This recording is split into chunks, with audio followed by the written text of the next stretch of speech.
Buksan niyo po inyong mga Bible sa Ephesians 4. Ephesians chapter 4. Ang Ephesians 4:17 to 32, ito pong section na ito po ay bahagi ng practical application po ng epistle. Inumpisahan po ni Pablo yung section na ito by exhorting the Ephesians church members to abandon their former walk. Yan po yung verse 17. And then he reminds them ng kanilang katatayuan. Tandaan po natin na ang isang tao po, kapag po siya ay naligtas, meaning nang naligtas, merong araw na nagpasya ka na talikuran ng iyong mga kasalanan at ikaw ay magpapasakop sa Panginoon. Yun po ang pagsisisi. At pagkatapos pong pagsisisi, ikaw ay nanampalataya na yung ginawa ni Jesucristo sa krus ng Kalbaryo ang siyang kabayaran ng iyong mga kasalanan. At yun ang pananampalataya. At kung gagawin ng taong yan, ang pagsisisi at pananampalataya, magkakaroon siya ng bagong position kay Jesucristo. Na ang tao, according sa teaching ni Paul in Ephesians 4, na isang taong ligtas, they have learned Christ, they put off the old man, and they are being renewed in the spirit of mind, and they put on the new man. Yun po ang katatayuan nila. And because of that, nakita natin in verse 21, sabi ni Paul, Ephesians 4:21, if so be, kung ganun ang kalalagayan yung Kristiyano, in verse 25, wherefore, ito ang kailangan yung gawin. So, after knowing the position of the Ephesians believers, there are things that we need to obey. And Paul had a series of exhortation or commands in this passage, at nakita po natin last week, yung command na put off lying, but speak the truth. Put off carnal wrath, but put on righteous indignation. We saw last week that we need to put off stealing, and we need to put on working or laboring. So Paul applied the principle na kung meron kang huhubadin na kasalanan, ay meron ka dapat ipapalit. Kung halimbawa, hubadin mo ang pagsisinungaling, kailangan mong isuot ang pagsasabi ng katotohanan. And as a continuation po, in verse 29 to 32, we're going to see another set of exhortation or commands na binigay ni Pablo sa mga Ephesians believer. Babasahin ko po yung verse 29 to 32. Sundan niyo po ako sa inyo pong mga Bible. Ephesians 4:29, let no corrupt communication proceed out of your mouth, but that which is good to the use of edifying, that it may minister grace unto the hearers. And grieve not the Holy Spirit of God, whereby ye are sealed unto the day of redemption.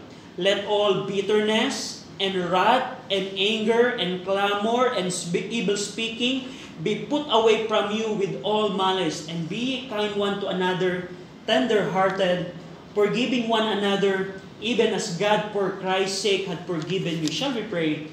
Ama naming Diyos po na makapangyarihan sa lahat na nasa langit, kami Panginoon ay nagpupuri at nagpapasalamat dahil meron po kaming pribilehiyo at pagkakataon na mapag-aralan po ang inyong pong salita. We're praying, Ama, na tulungan niyo kaming maunawaan ng Ephesians chapter 4, ang tamang interpretation, so that we can properly apply these things in our life. In Jesus' name we pray. Amen. Now, verse 29 says, sabi ni Paul, let no corrupt communication. Yan po ay commandment, yan po ay imperative. Ibig sabihin, Paul prohibits corrupt communication. Yung pong corrupt communication, ito po yung words or speech na nanggagaling po sa ating mga bibig. Now, tandaan po natin, as a higher context, higher view ng passage po nito, tandaan po natin na tinuturuan po ni Paul ang Ephesians believer kung paano lumakad kay Kristo.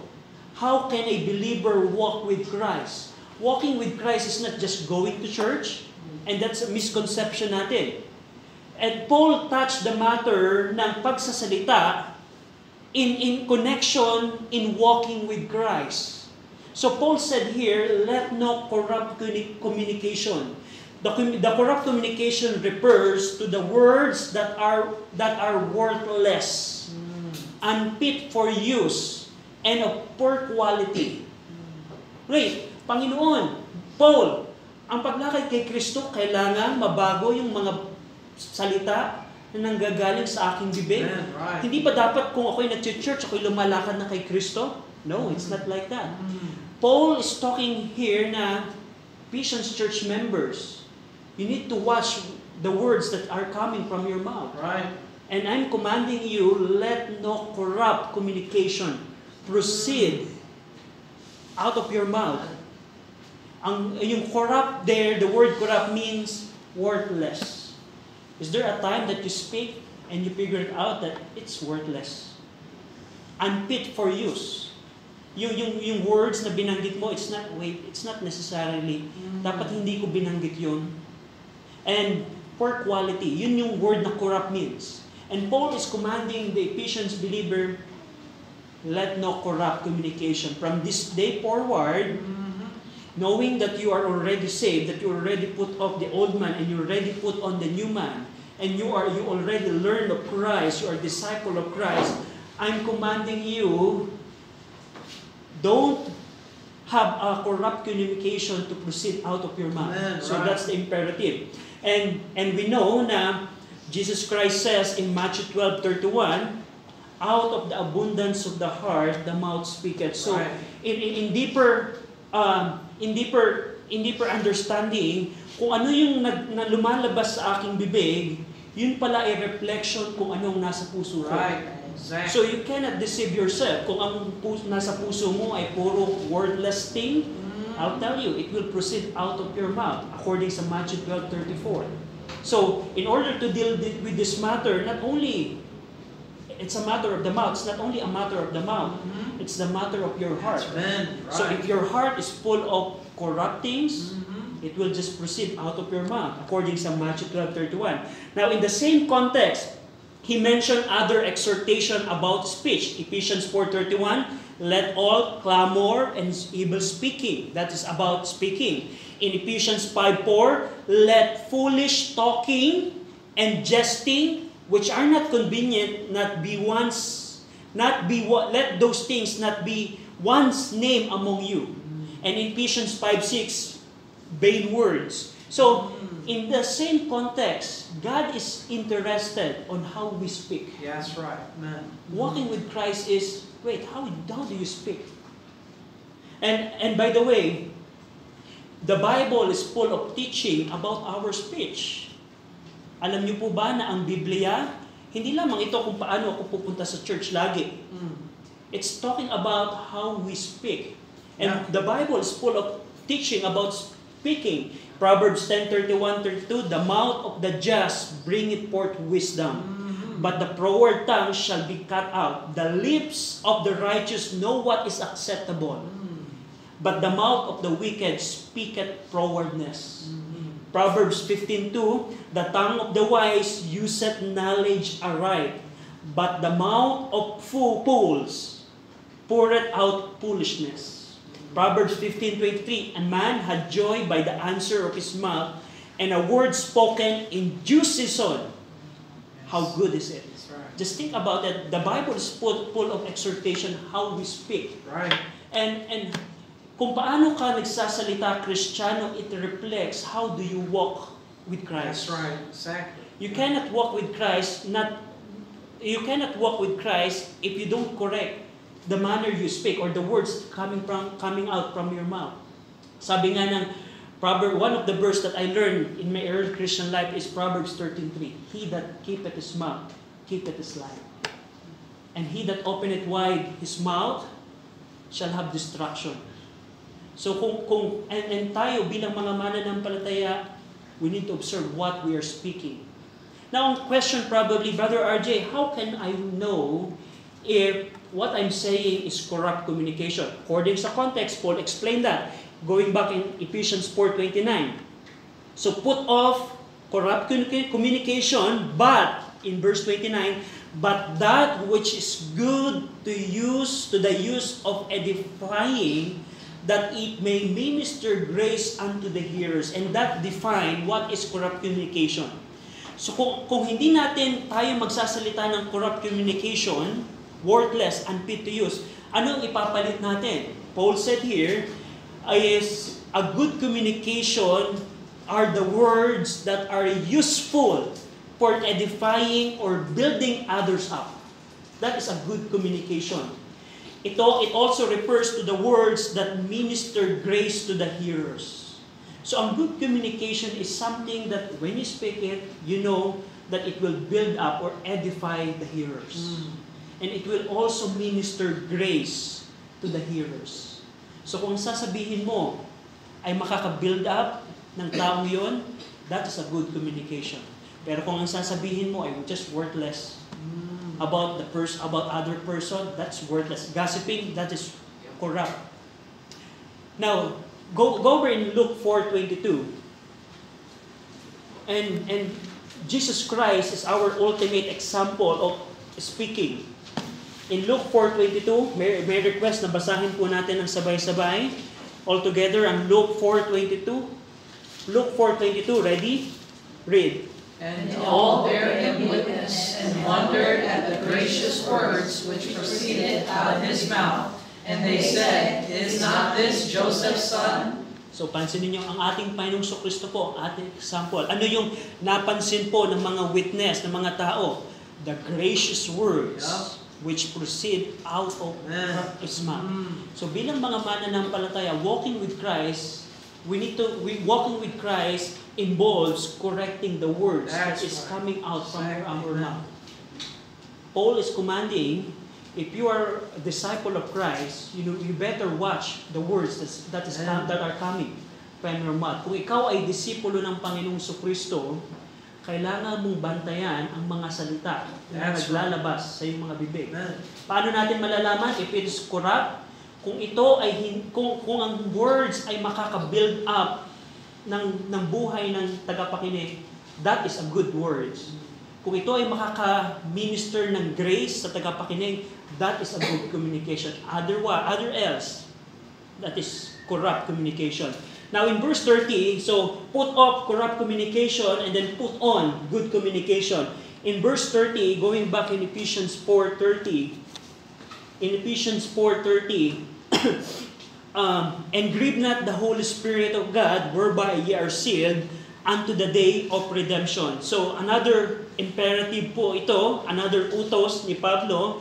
So grieve not the Holy Spirit. So to be consistent with the idea of putting off and putting on, we can have like this na anong ipuput off natin? Yung pag-grieve sa Holy Spirit. Anong ipuput on natin? Yung pagpapaubaya sa banal na Espiritu. Even it's not in the context, we can have that in to be consistent with the idea of putting off and putting on.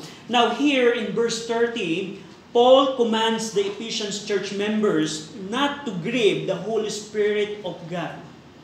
Natandaan niyo po, Christian, kung ikaw ay ligtas na, ang banal na Espiritu po ay nananahan sa buhay mo, sa puso mo. Now, and by the way, the Holy Spirit is a person. Right. And the word grieve here is to make sorrowful.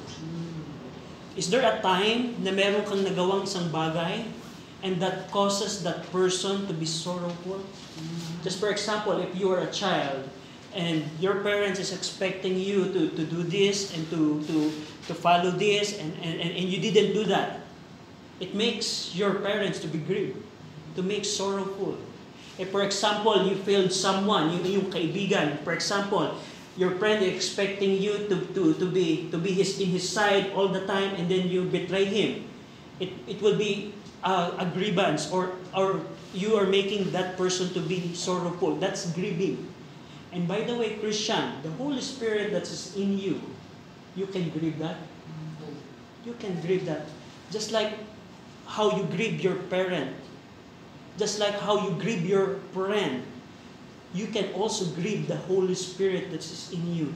When a person repents and believes, they are saved, and from that day, they are sealed by the Holy Spirit until the day of future redemption. Go over in Ephesians 1. In Ephesians 1:12 to 14, Ephesians 1:12 to 14, that we should be to the praise of His glory, who first trusted in Christ, in whom ye also trusted after that ye heard the word of truth, the gospel of salvation, in whom also after ye believed, ye were sealed with that Holy Spirit of promise, which is the earnest of our inheritance until the redemption of purchased possession, unto the praise of His glory. So what happened is, kung ang isang tao po ay magsisisi at mananampalataya, siya po ay pananahanan ng banal na Espiritu. Now, sa mga kaibigan po namin na nandito, especially sa mga bisita, if you are a visitor here, alam mga kaibigan, pwede kang dumating sa pagkakataon na ikaw ay maligtas. Paano, Brother RJ? Kung ikaw ay tatalikuran mo ang iyong kasalanan, mananampalataya ka sa Panginoong Kristo, pwede kang maligtas at pwede kang maging kabilang sa mga taong pinananahanan ng banal na Espiritu. Now, anong implication, Brother RJ, ng presence ng Holy Spirit? Alam mo na ikaw ay ililigtas ng Panginoon sa korap na mundong ito. Na pag dumating ang ating Panginoong Kristo, isa ka sa mga dadalhin ng Panginoong Kristo palayo sa presensya ng kasalanan, sa presensya ng laman, at sa presensya ng Satanas. Yun po yung redemption na tinutukoy po dito ni Pablo.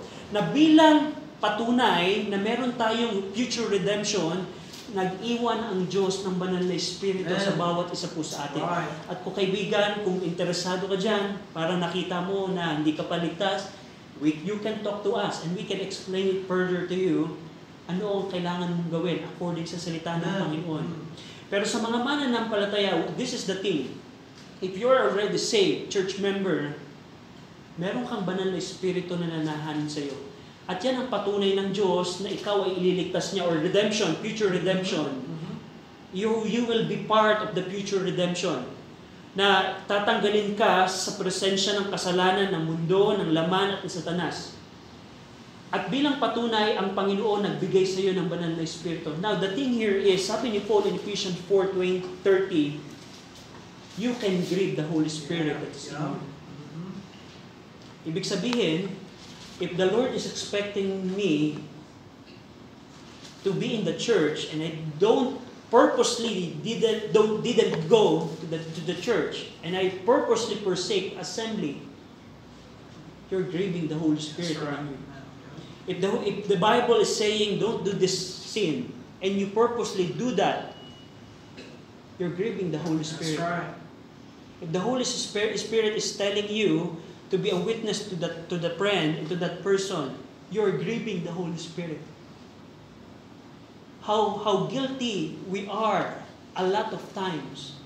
Because first, probably we don't know that the Holy Spirit in us and everything that we do can affect the Holy Spirit within us. And Paul is commanding the Ephesians believers, don't grieve the Holy Spirit. Grieve not the Holy Spirit. Grieve not the Holy Spirit.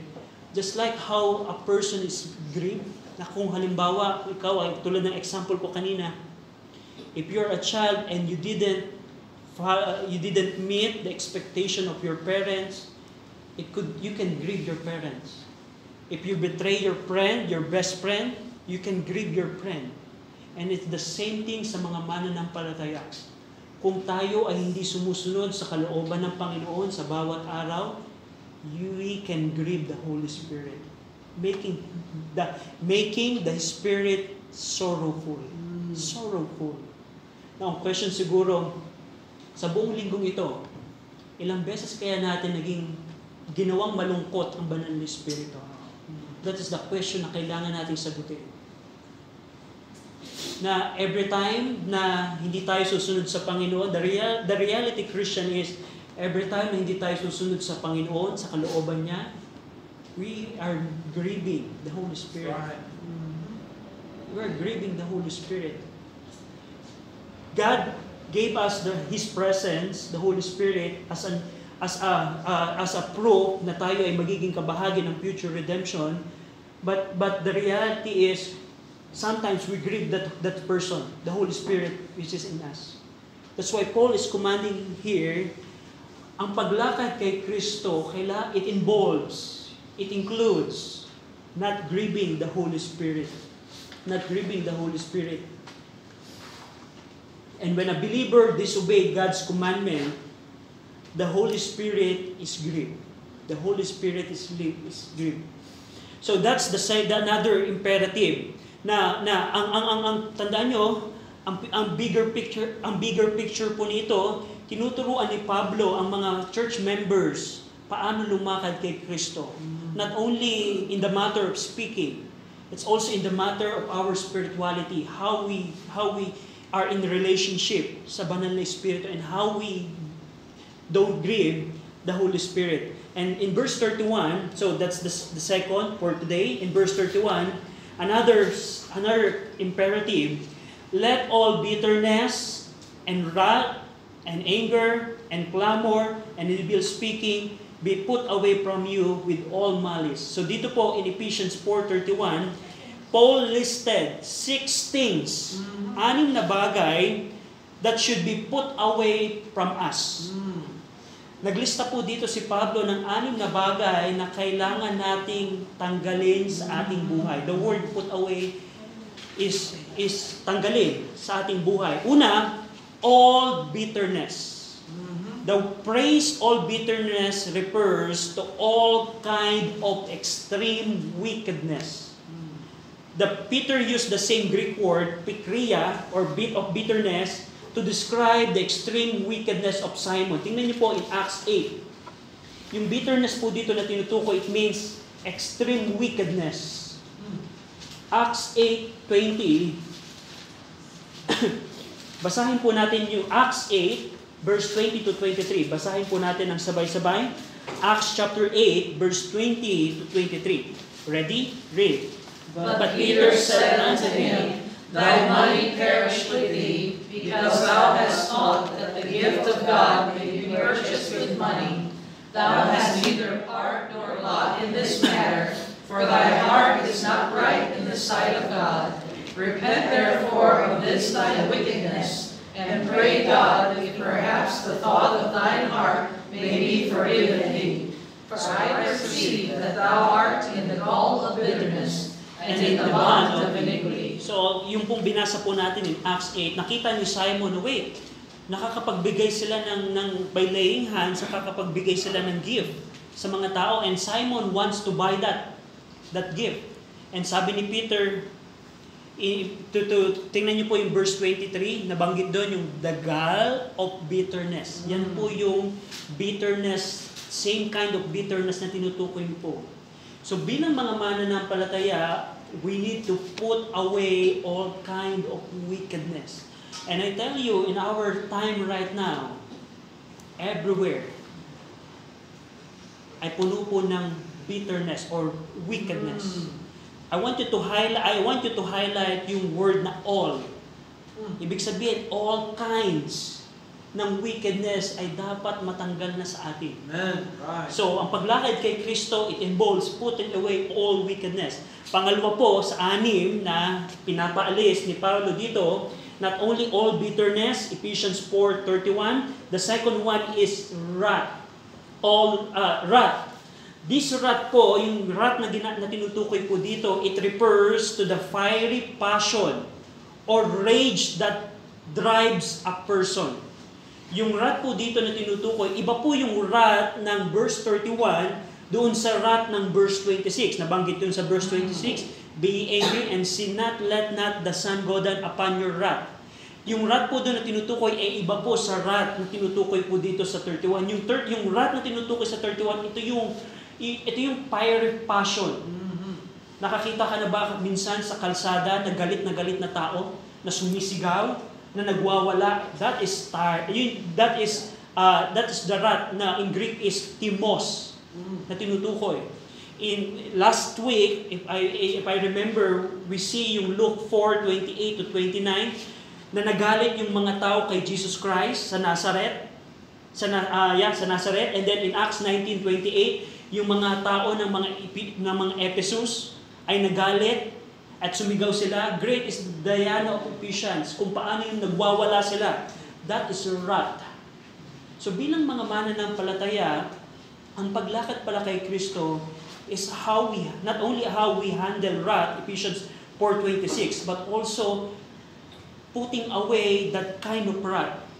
Now just imagine, nakita niyo ako dito nagpipreach, and then publicly makita niyo ako nagwawala ako. It's not appropriate. Right. So bilang mga mananampalataya, we need to put away wrath. The third things, the third out of 6 na pinapaalis dito is not only all bitterness, second, wrath, third one is anger. Sabi doon, let all bitterness, wrath, and anger. This anger refers to violent passion, and it implies the desire for retribution or revenge. So yung anger dito na tinutukoy, paano natin how we can differentiate the wrath and the anger dito na ginamit ni Pablo. Yung anger dito is orge in Greek. It means, it involves ng paghihiganti. Di ba? Bilang nature ng tao, merong ginawa halimbawa ang ibang tao sa'yo. Ano yung nature natin? Wait, gaganti ako sa kanya.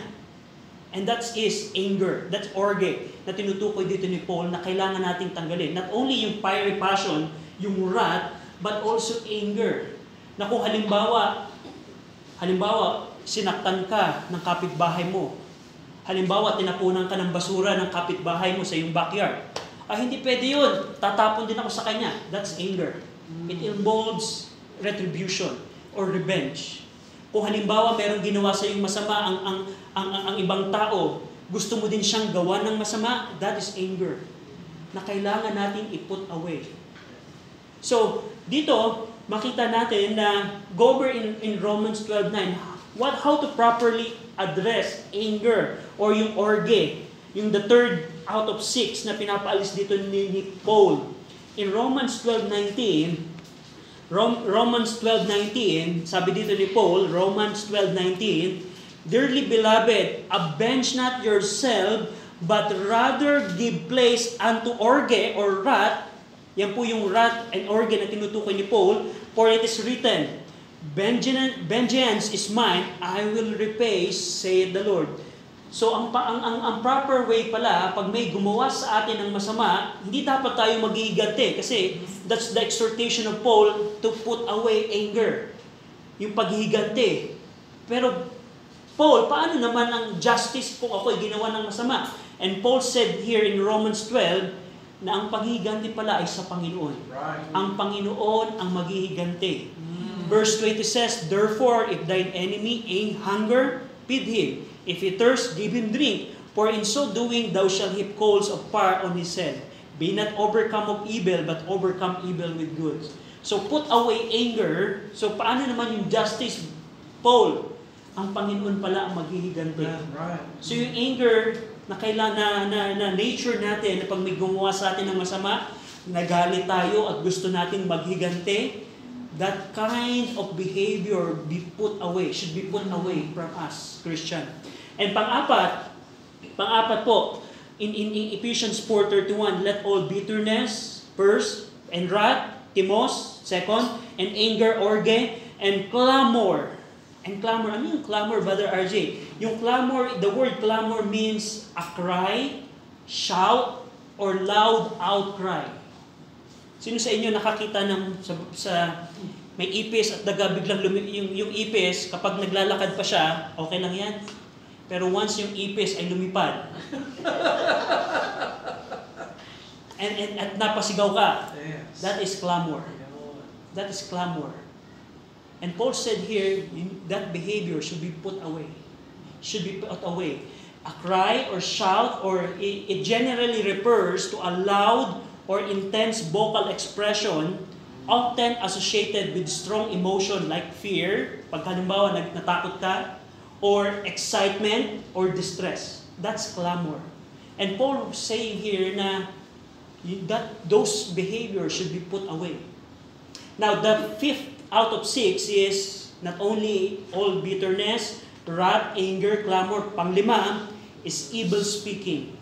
The word evil speaking, blasphemia, which refers to blasphemy or slander or speech injurious to another name, especially against God. Kung halimbawa, kaugalian mo na manira ng tao, that is evil speaking. Kung meron kang pagsasalita na makakasira sa ibang tao, that is evil speaking. That is blasphemia. And that kind of speaking that is injurious to other person, especially to God, should be put away from us. Lastly, pang-anim, yung huling bahagi ng verse 31, with all malice. The phrase all malice, it refers to all kind of evil or wickedness. Anumang klase ng kasamaan. So dito inuutusan ni Pablo na alisin natin yung anim na bagay na ito. Now ito po, he commands the Ephesian church members to let these things be put away from them. Now, take note of this. Yung pong verb na let be put away, yung verb na, yung command na be put away, ito po ay imperative. So we know that ito yung utos. So sa Bible, kapag utos, kailangang sundin. So, yung strength po ng utos na ito po, makikita po natin ito sa tense ng verb na to. Dahil yung tense po ng verb na ito sa original is in aorist tense. Aorist imperative. Meaning utos to pero in aorist tense. Anong ibig sabihin nito? Ang ibig sabihin nito na yung aorist tense nito is suggest that this command is to be viewed as a single complete event rather than something ongoing or repeated. Now, Brother RJ, tinutukoy ba nito ni Paul ay araw-araw dapat tanggalin ko yung clamor, evil speaking, na consistent ako? No. What Paul was talking here is, you better decide na may day ka na tatanggalin mo ito entirely or completely. It's not something na regularly mong put away. Hindi po yan yung strength ng command na ito. Ang utos dito ni Paul is in aorist tense, meaning not continually but entirely or completely. Meaning, better Christian, knowing that we are in Christ, walking with Christ, is dapat merong araw na mag-decide ka na yung anim na bagay na ito ay tanggalin mo completely and entirely away from you. That yun po yung strength ng aorist tense na ginamit po dito ni Pablo. And the apostle commands them, the Ephesian church member, not to continually put away, meaning continually, Paul, araw-araw ba, ipuput away ko to? No. But the command here is to completely or entirely put away all bitterness, wrath, anger, clamor, evil speaking, and all malice from them. So yun po ang I want you to notice that. So, yan po ang another utos ni Pablo. So kung aalisin natin yung mga bagay na to, and by the way, yung verse 31 po, I want you to notice na yung sins ng verse 31, they are sins commonly committed against other people. So hindi to katulad ng sin ng puso. Yes, it's sin of the heart, pero I want you to notice na yung mga kasalanan ito yung kasalanan that involves hurting or other people. That's why in verse 31, and be ye kind one to another, tender-hearted, forgiving one another, even as God for Christ's sake had forgiven you. So to be consistent with the concept of putting off, and putting on, yung verse 31, ito yung mga kailangan nating tanggalin sa ating buhay. Now, ang tanong, Brother RJ, ano ipapalit ko? Is in verse 31. And be kind one to another. There are three things na dito na tinutukoy si Pablo. Una, be ye kind, be ye tender-hearted, and be ye forgiving one to another. Now, ang context po nito ay sa simbahan. So bilang mga mananampalataya, kung tatanggalin ko yung anim na bagay ng verse 30, ano yung ipapalit ko? Sa loob ng simbahan, kailangan mo maging kind. Ano yung kind? Be good, benevolent, be kind to other fellow church member. Maging mabuti ka sa kapwa mo church member. Pangalawa, be tender-hearted. Ano yung tinutukoy nito? To be compassionate, pitiful, or tender-hearted to fellow church members. Now, tingnan natin ang 1 Peter 3:8. 1 Peter 3:8. 1 Peter 3:8. 1 Peter 3:8, finally, be all of one mind, having compassion one of another. Love as brethren, be pitiful. Yun po yung tender-hearted. Be courteous. So, not only be kind, but also, 1 Peter 3:8 po. Be pitiful. 1 Peter 3:8.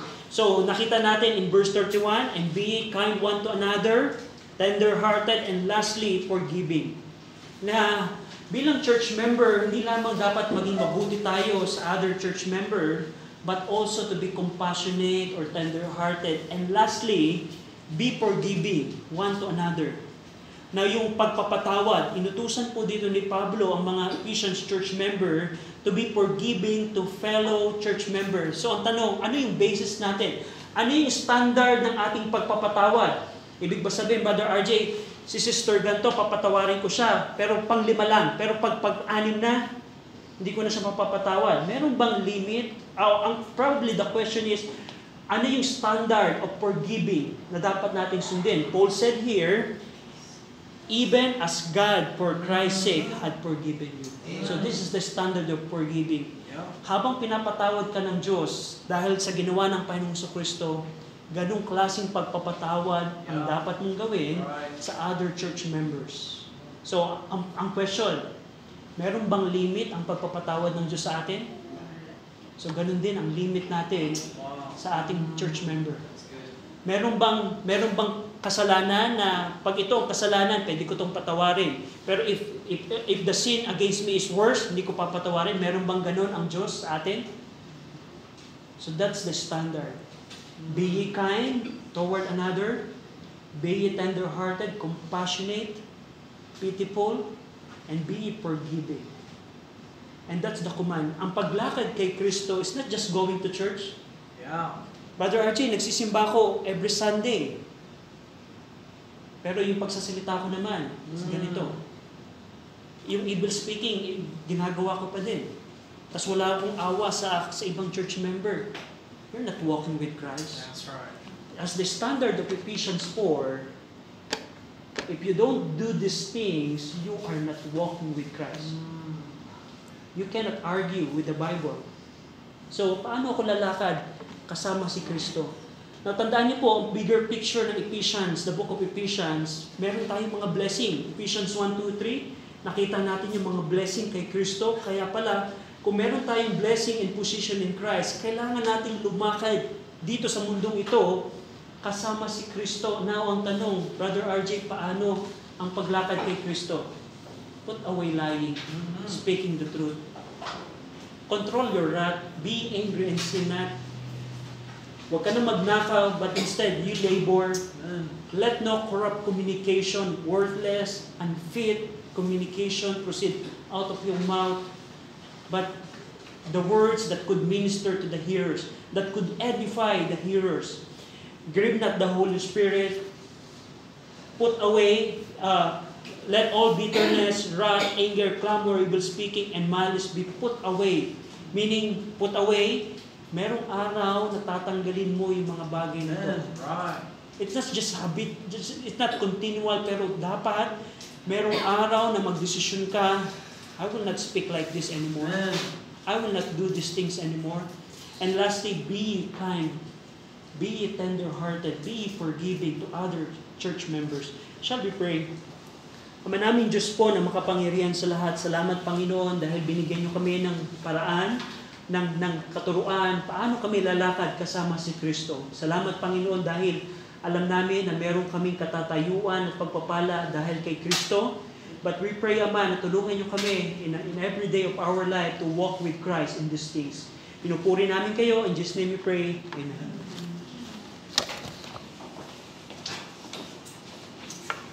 Iko natin ang ating ulo, pikit natin ang